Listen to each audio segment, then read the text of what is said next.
Hi, I'm Leon, I'm Brandon King. and this is our presentation on Georg Cantor.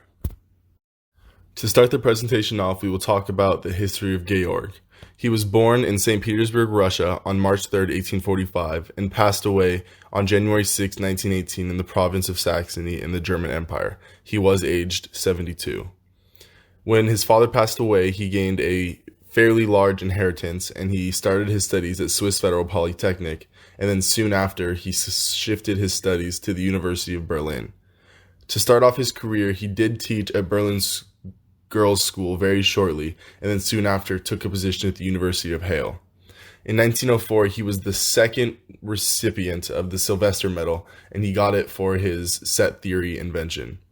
And as we all know, he was a Christian, but to be more specific, he was a devout Lutheran. And with this came, he also believed and told everybody that God was the one that communicated all of the evidence and everything for him to complete his set theory invention and get it out to the world. Now we will move on to Georg's major contributions to the math world. He is credited with the invention of the set theory, which, as I've said before, he said that God gave him everything, and he really didn't like to take credit for it for that reason. He also did a lot of work on his thesis topic, the number theory, and helped a lot of people further the evidence and everything to help further the knowledge of the number theory. He also did a lot of studies on the trigonometric series and ordinals.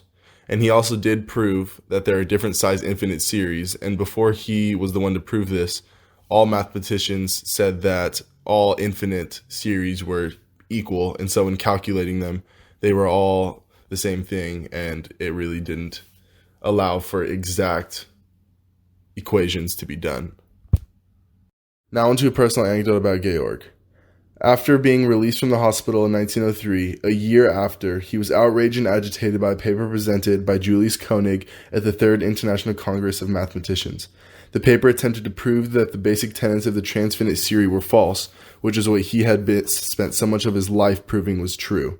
Since the paper had been read in front of his daughters and colleagues, Cantor perceived himself as have been publicly humiliated. Although Ernst Zermelo demonstrated less than a day after that Koenig's proof had failed, Cantor remained shaken and momentarily questioned God.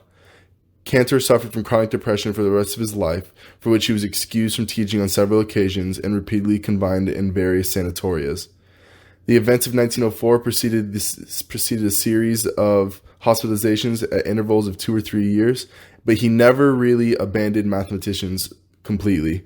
He continued lecturing on the paradoxes of set theories and attending the International Congress of Mathematicians at Heidelberg in 1904. George Cantor in terms of spiritual beliefs.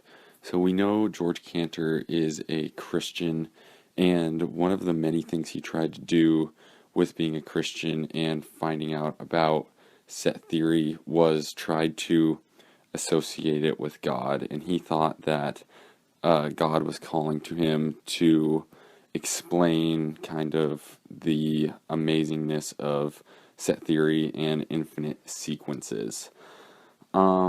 What we do know is that his philosophy came from three different kind of schools of thought, and this was constructivism, intuitionism, and finitism.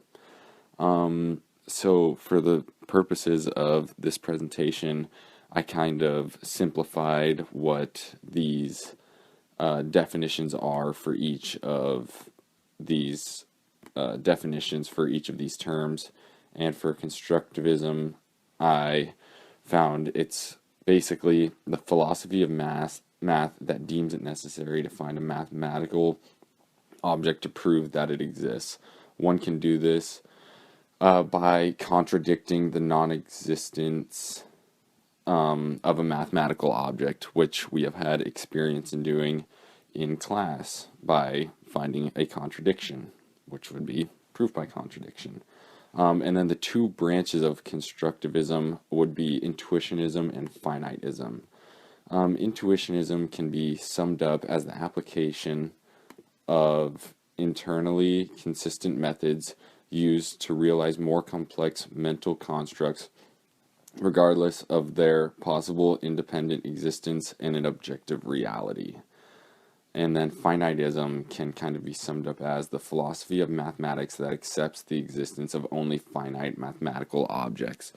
So that being kind of associated with infinity and what we can kind of take from that. But those are just kind of the schools of thought that Cantor thought from, and how he kind of came across set theory and how it takes his importance today.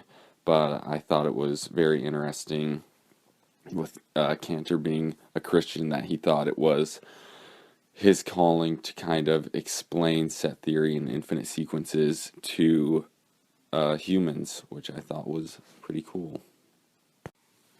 So for this presentation, the walkthrough of the proof, I will be talking about the intersection and union of sets. So in defining a set, we take a variable and then set it equal to a sequence of numbers. So in this case, an example I give is s is equal to the values 1, 2, and 3. So the set contains those three numbers. And in defining that, we use kind of a little E-looking symbol that signifies membership. So 3 is a member of the set S. And then another way of defining that is I use 4 is not a member of S, because the only members of the set S are numbers 1, 2, and 3. So for an intersection of sets, you take multiple sets, and whatever numbers the different sets contain, whatever numbers they have in common, would be the intersection. So an example I give is set S again, containing numbers 1, 2, and 3, and set T containing numbers 1, 3, and 5. So when finding the intersection of these sets, we do S and then a little upside down U, which is a kind of little bracket, curly thingy, whatever you want to call it. So like S intersection T, and the numbers in that set would be 1 and 3, because both S and T contain the values 1 and 3. For a union of sets, we are putting both all numbers from both sets into one new set, and the union symbol just kind of looks like a funky little U. So the example I give, we're using sets S and T again.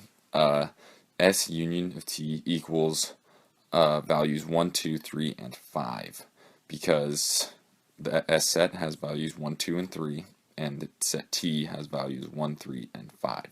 So we take all those numbers and we put them into a set that is the union of sets S and T.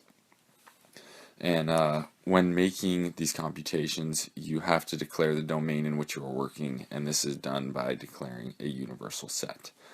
And kind of relating this back to Cantor in talking about set theory and then infinite series, we've kind of dealt with it in class before, different equations, and then what numbers would be in these different sets, and how we go about solving those. And this is just an example of kind of intersecting sets and unifying them, and what different numbers can be in a set.